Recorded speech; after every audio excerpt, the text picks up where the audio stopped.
Conversations with Iris. Here's your host, my loving wife, Iris. Hola, mi gente bonita. Hello, beautiful people. And welcome back to another episode of Conversations with Iris. You know, this little podcast has become such a great movement, a place where we breathe, reflect, laugh, and we just learn about so many great people, individuals of all walks of life. Because this is what this show is about. We interview everyone that has a different story, a vibe, a cause, an awareness, a purpose. We just keep them going. In today's episode, we're going to chat about empowerment, okay? And the medicine we carry in our own bodies. You guys heard that correctly. The medicine we have within ourselves.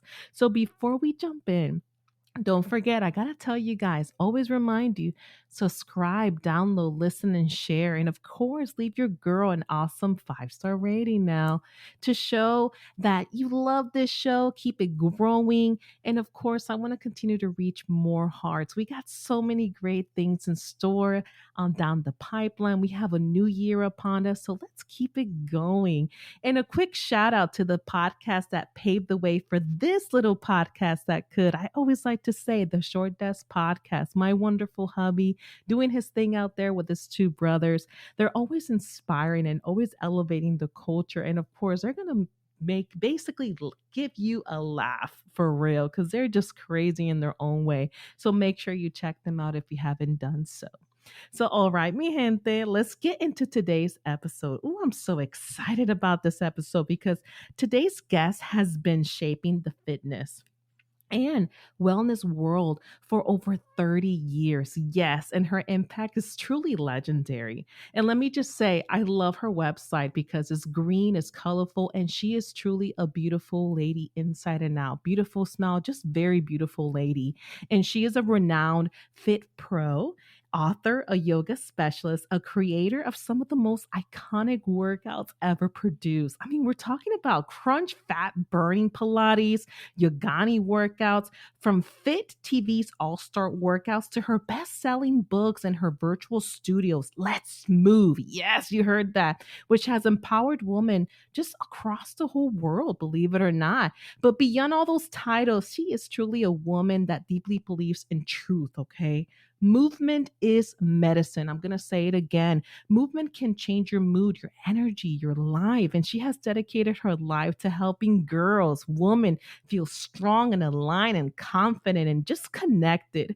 So, mi gente, I am so happy to welcome the powerhouse who has moved so many great people and millions off their butt. And of course, bienvenidos to my beautiful podcast platform, the incredible Ellen Barrett. Welcome. Hi, so good to be here. Yes, girl. I am so glad to have you here. I am so excited for this conversation. And before we get into the magic of your work, I always like to start with something light, something fun. If you were a style of movement today, because I feel like anything could be a trend, right? What would that be? Because we're talking like people have a yoga in the morning, a fiery 80s cardio blast, or Pilates, or a dance like nobody's watching. What would be your style of the movement today? I gotta know. You know what? I think it would be ballet because Ooh. I just love the femininity of ballet and I love sort of the precision and the alignment. I just think it would be ballet. That's what popped into my Ooh. mind today. Oh, I love ballet. I love those ballet girls, the endurance, everything they go through.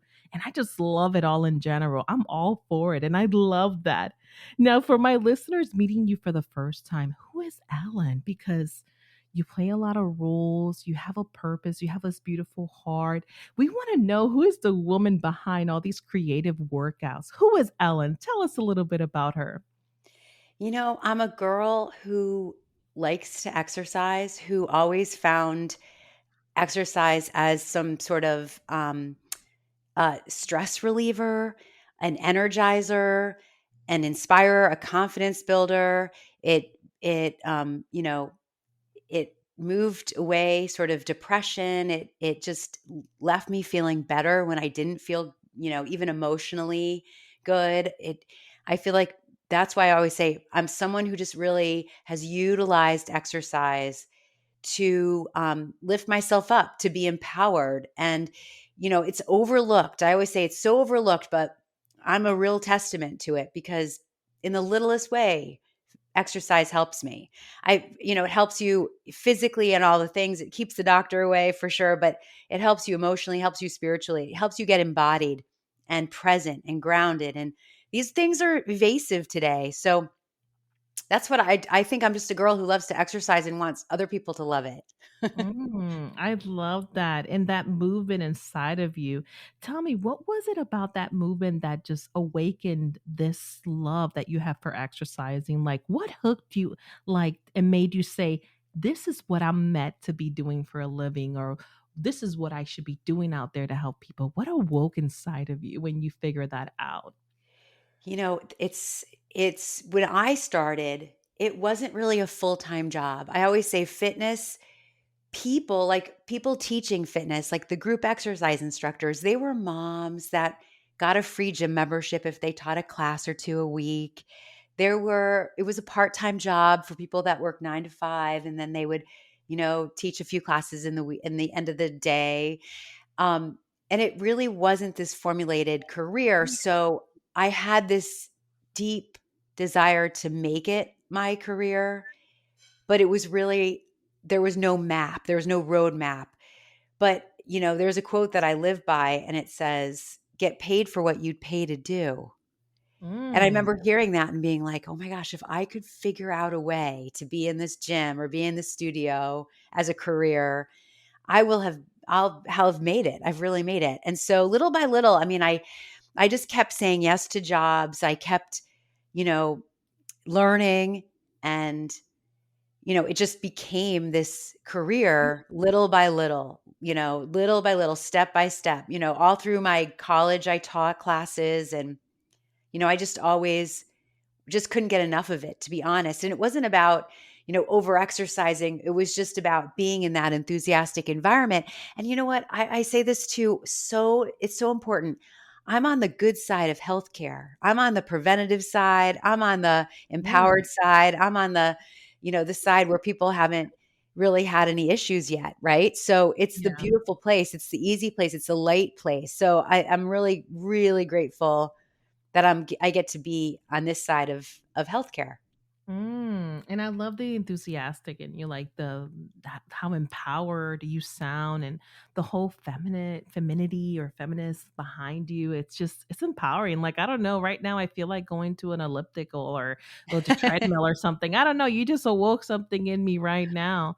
I definitely want to shift and talk about the 30-year career of this wonderful movement that you just kept on going. You mentioned that you have taken any jobs. You want to get paid for what you love to do, and that's what you set your purpose to.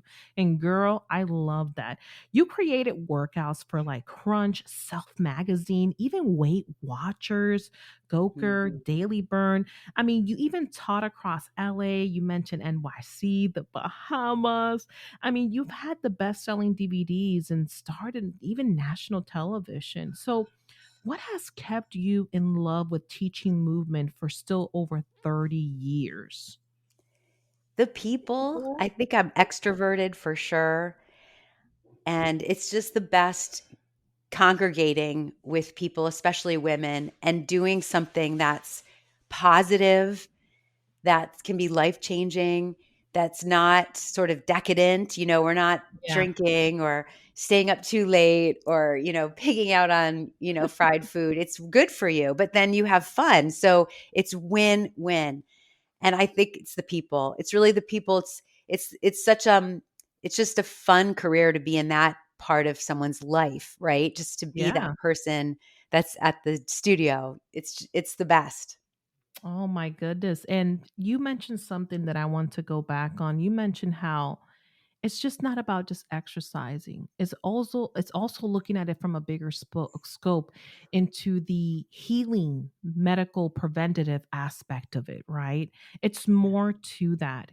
And I want to know, when did you realize the movement was more than just exercise? Because it's more like a mental thing. It's a vibe. It's a preventative measure. It's more about healing. When did you realize that, Ellen?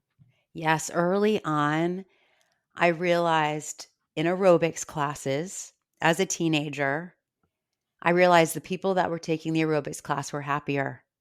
They were happier. They were smiling. Yeah. They were more optimistic about their plight in life. And it really hit me.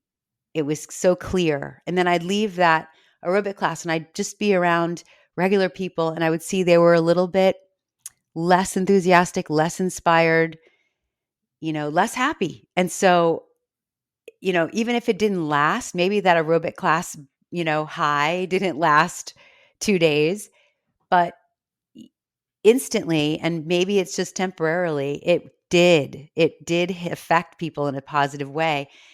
So I realized it back then. I remember it back then. I grew up in a snowy upstate New York town where, the weather's not the greatest. People are not smiling all that often.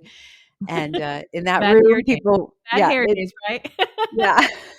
And people in that room were smiling and it was Mm. sunny, quote, it was metaphorically sunny. So I knew right then, but over the years, little by little, I just paid attention. I'm really observant and I watch people and I notice things, and people that are moving regularly are just accomplishing more. They feel more empowered. I feel as though they have more confidence. They feel more capable. They have more energy. They just seem like they're more successful. And Mm. that could be, you could whatever you define success, right? But I think that's an important thing to see and be like, you guys, this exercise is at your fingertips. You could just go for a walk. You could dance around your living room and it can change you. You don't Mm. need a doctor's prescription. You don't need any permission. And that's why I always take it back to the very basic things. And then if you really want, we can go and talk about biceps and how muscle chains are connected and how to improve your breath. And we can go into the nuances, but the basics are where I find are the most important. Mm. And it's definitely something that is not just for weight loss, right? It's Right. not about aesthetics, but it's truly for life, right? For your health, for your well being. You mentioned again preventative health reasons. I mean, movement is everything. What do you wish women would know more about movement? What is it that we're missing? What is the Mhm. key factor that we're like, man, it's more than just losing weight. It's more than getting Mhm. what's going on right now? Ozempic. You know what I mean? Yes, So yes, what yes. is it that we're missing? What is the big thing here? Great question. I think the biggest myth is that fitness has to be all or nothing. It has to be intense. It has to be boot camp. You have to put on spandex. It has to be this intense sweating and torture. Fitness should feel good. It really should feel good. It should feel pleasant. You should want to do it. And if it doesn't feel good, if it's not pleasant, and if it's irritating you or causing pain, it's the wrong format, it's the wrong duration, it's the wrong intensity level. Something's off. So that's number one, is that fitness should feel good. We were really taught a lie, no pain, no gain. That's Mm. not true. It's actually harmful. It's old, it's outdated, it's passé. That's number one. And I think number two is it's an inside job. The weight, being the right weight, having muscle tone, those are just positive side effects. The real goal, the real meat and potatoes is the energy that you get, the capability that you get, um, that embodiment, being in your body.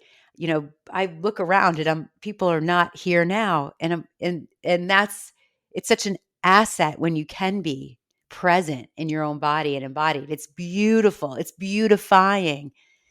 So that's another sort of myth, is that it's about looking good. Fitness is about feeling good, and the looking good is a byproduct.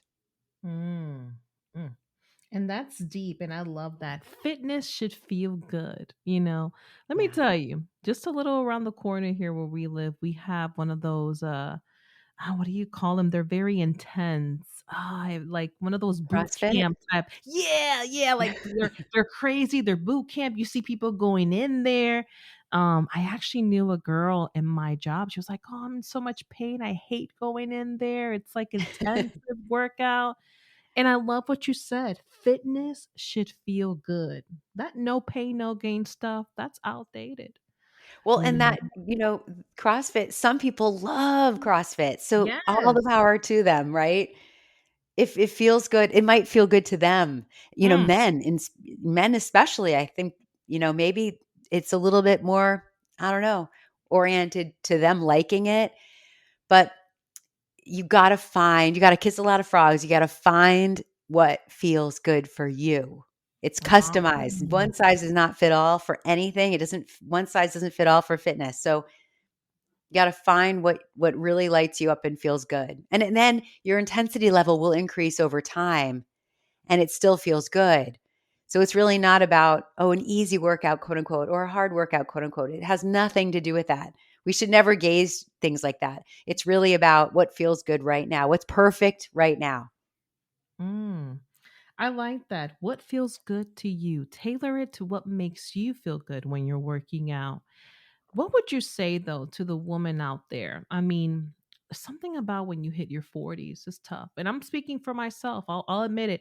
Girl, let me tell you, Ellen, I am a plus size lady. I got a lot of tushy there, and I'm speaking for women out there. You feel tired, you're stressed, your job, where do we begin? Where can we start? And what is the realistic first step? I mean, we deal with so many things. Like I feel like a little perimenopause coming in there. We have menopausal hormonal changes going on.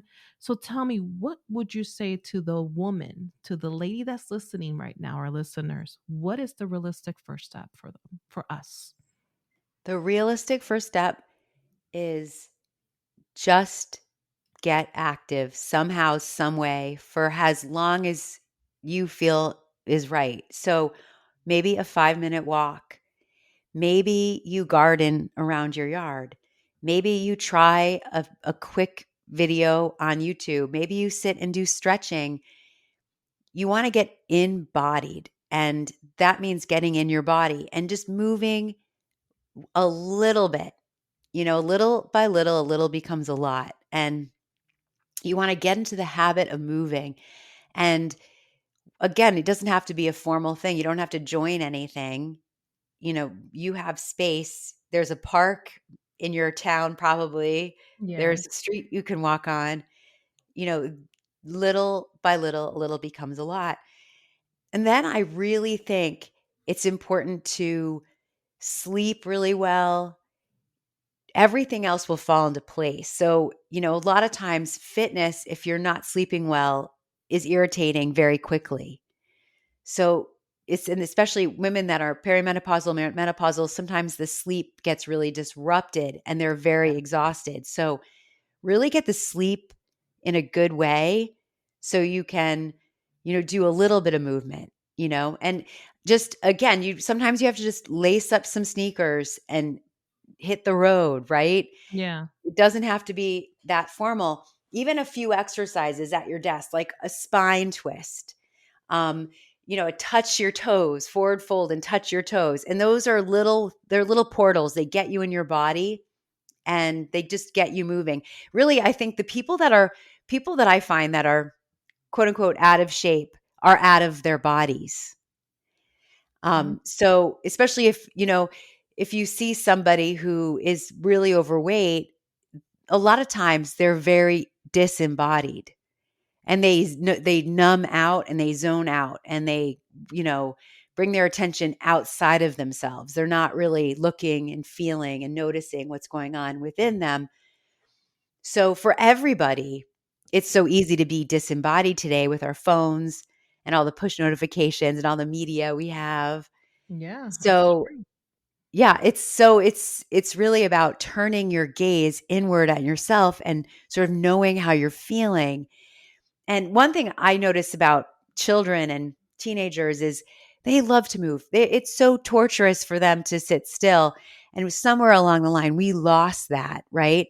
And so we want to get it back. And the way to get it back is to get more in your body. Mm. And then you realize it's pleasure. Again, it's a treat to take a walk. It's a treat to breathe a little heavier. It's a treat to be in your body. It's a treat to move it and express it. It's actually it's not a punishment. It's not torture. It's actually a great gift. It's a great opportunity. It's a rewarding experience when you're doing it for yourself. That's what it Exactly. It's sounds like. rewarding. Yes, and I love how you said that. We're not out of shape, we're out of our bodies. That's what's happening right here, right? We're disembodied, and I love that you say that. That's Yes. very important and a big major takeaway for us. Get moving. Figure out something, gardening or something. And I'm preaching to myself too, because I don't mean to put any excuses out there, but I feel like COVID changed a lot. Yeah. COVID, I feel like we were so active working at the job, going in 5 days a week, to basically sitting in the office. Like, personally, for me, like sitting and working at my desk all day, you know? So I Right. feel like COVID was a blessing, but then again, not for some, and I mean that in a good way, but also a curse because it kind of left us a little stagnant there, you know? So we have Yes. to really get going here. So, moving on here to the evolution of your work. I have to talk about this because this is awesome, Ellen. In 2018, you launched your own virtual studio. Let's move. I love that. That's just powerful, straight to the point, and let's do it. Let's move. And the woman who joined, they just don't work out. They don't work out. They transform, okay? That's what I love about it. So tell me, what inspired you to create this wonderful online studio and the community that just adore you? Tell us a little bit about that. This is awesome. Thanks. It's my baby. It's a beautiful place where I can be expressive and name my workouts what I want to name them. And it's been so fun. So, so fun. Basically, the technology really got good. Yeah. And I had some false starts. I had teamed up with big companies in the past and got involved, and they didn't work out because the technology the videos were still buffering, and it was people didn't understand. People still weren't that interested in sort of doing things online. They still were buying DVDs in like before then. But in 2018, I realized, Netflix was having some success. Netflix had been DVDs, and then they were like, "No, we're not going to do DVDs. We're going to just stream." And they had a rough go. I mean, people don't remember this, but it was kind of rough for a little while because, again, there was like internet speed was issues. There was issues, and Wi-Fi was an issue, but all of the technology really aligned for me to be able to do it myself and have control over it myself. So I didn't have to, I don't have to sell out. I don't have to name something that like quote unquote is a buzzword. I can just name it what I authentically want to call it. And I have some guest instructors on there, and I Mm. have my format, which is barefoot, minimal equipment, fusion fitness, which really means sort of an assortment of movement modalities, but all of them are mindful. So all of them are, we care about alignment, we care about breath, we care about feeling good. Um, so it's just been the most fun, and it really was just my time to become more entrepreneurial and step into that role as business owner, you know, executive executive director. Yes. Um, You're the and CEO, girl. I'm That's the right. CEO. Yes. And I did years like I still am someone for hire. I just did a project with Daily Burn again, which is going to come out later in 2026. But I I just it was just time for me to be 100% ownership of something, and Mhm. so I'm really proud of it. And I just love the women that are the members and the subscribers. And it's been so great. Best thing I ever did career wise for sure. Oh my goodness. And I love that. I love that you basically were like, you know what? I think it's time to do my own thing. And I love what you're Mm. doing. And let me tell you, and I can speak for some people out there now.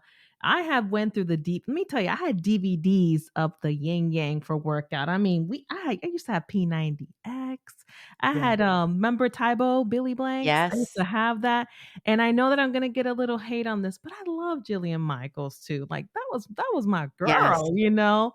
So Yes. thanks to her, I was able to do like a push up. You know, I'm starting with plank, so she does remarkable things for real. But the key thing here, Ellen, is for our listeners, you teach what we're missing. That's the key component. Your barefoot workout, you teach about minimal, equipment. You teach about alignment and breathing. That's a lot. That's an area that I feel like a lot of these older workouts, or now that we have all these crazy CrossFit centers and stuff like that, I think that we're missing. I think that we really, really are missing that key component. Well, And I do feel like the barefoot and Mhm.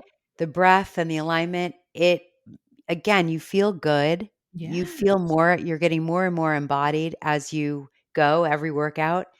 And we retain our subscribers, we retain our people because it's sustainable. The movement is sustainable. It's sustainable for them to keep going. It's not going to burn them out. And there's a lot of variety. So if they want to do a really intense workout that's 45 minutes long, they have that opportunity, but they could do a 15-minute workout too. And that's important too. You need a program that's sustainable. Yeah, yeah, I agree. And if anybody out there, or listeners, that could take away something from our conversation, any little thing that you want them to know about getting embodied, removing away all that disembodiment, all that negative energy, what is the key takeaway here that you want our listeners to remember? Well, movement shouldn't be competitive. It's about you improving you. Mm. Oh, And, that's deep. and that's it. Yeah. Yeah, that's that. I love the way you just say it, just the way it is. That is so true. And we have to make sure that we remember those key components there. Ellen, let me ask you, what is in store for you? Like, what's lighting up now with you? Like, we want to know if we catch you a year from now, what else do you have in mind or in the pipeline? Because you built this incredible career. You even authored books and you've inspired a lot of people, girl, like millions. What's in store for you? Well, I'm going to keep making workouts for sure. I'm going to keep teaching classes in real life. And I am working on a retreat in October of 2026. Oh, wow. What is the retreat going to be called? Well, movement and mindset is what I'm thinking, but I'm not sure yet. Ooh, I love that. Moving in mindset. Can you tell us a little bit about the retreat and area, or still in the baby steps of development? Well, it looks like it's going to be in Florida Ooh, I love at that a already. farm at a farm that's an eco farm that has sort of a retreat center. It's intimate, 20 people max. And it's going to be movement, it's going to be lecture, it's going to be farm to table meals, and it's going to be amazing. I love that. What else do you have in store for you? Any more books and any more good stuff coming your way? You know, I'm really interested in my Substack. I have a Substack that I just love to write once a week. And I always thought I was going to write another book because I have 4 books. I always thought I was going to write another book, but I'm feeling like Substack is such a great vehicle to deliver information. So, I am very enthusiastic about my Substack. So, it's just Mm, Ellen Barrett on Substack, and I started it this year, and I think that's going to be it's my workshop for a book if I do another book. But books are a lot of work, and I do think that again, technology has changed, and the way people like podcasting is so exciting too. Like yes, it's people are evolving. just getting information in so many different ways, and Oh yeah. so Mm, so mm-mm. yeah. That sounds exciting, Ellen. For anyone who wants to continue to move or get moving with you, learn from you, or join your studio, you have so many great things coming. You're at Substack, you have 4 books out there. You have a potential, or no, not potential, you are going to do this beautiful, intimate retreat. Where can they find you and connect with you? Where can our listeners basically connect with you? Yeah, they can just go to ellenbarrett.com. That's my website. All the information is there. My Substack, link is there, and my Instagram link is there, and the Let's Move program is there. So ellenbarrett.com. Oh, thank you so much for letting our listeners know. And I have to say, I have to add this on here again. It's a beautiful website. I Oh, loved it. I thank was like, you. oh my God. Very, very pretty, beautiful lady. You have a nice smile. And it's just like nice, full of information. And it's just great. I loved your website. I was like, oh, this is cool. I like this. It's so funny that you noticed that it's green because I love that forest green kind of color, and it's Yes. it's such a health healing kind of color. And a lot of fitness things can be very hyper and be, Yeah. brighter colors. And I was just like really leaning into the green. So thanks for noticing that earlier. I love that. Ellen, this has been such an informative and great conversation. I want to thank you for bringing joy back into movement. Okay. I love that. And for reminding our listeners, women out there, that strength is soft, powerful, and feminine and sacred. We got it. It's on their fingertips right now. And I appreciate you showing the world the mindful movement isn't about perfection, it's about coming home to yourself. So I want to thank you so much again for utilizing conversations with Iris to raise awareness, to put your voice out there, and to let everyone know that movement is key. Thank Well, you. thank you. This has been so fun. Oh, I'm so glad that you feel like that, and I'm very excited that you were on here to share that. So, mi gente bonita and our listeners tuning in right now, if you're listening to this and you're feeling stuck in your body, tired in your spirit, or disconnected from your energy, Ellen has given us a reminder that we all need more, something more to do, movement, embodiment. Get away from disembodiment, because movement is that medicine and what we're missing in life. I want to thank all the listeners for tuning in again for a wonderful episode. Continue to download and supporting this podcast, because everything revolves around you. The growth is all about you. As always, con mucho amor, thank you for joining Conversations with Iris. Thank you all.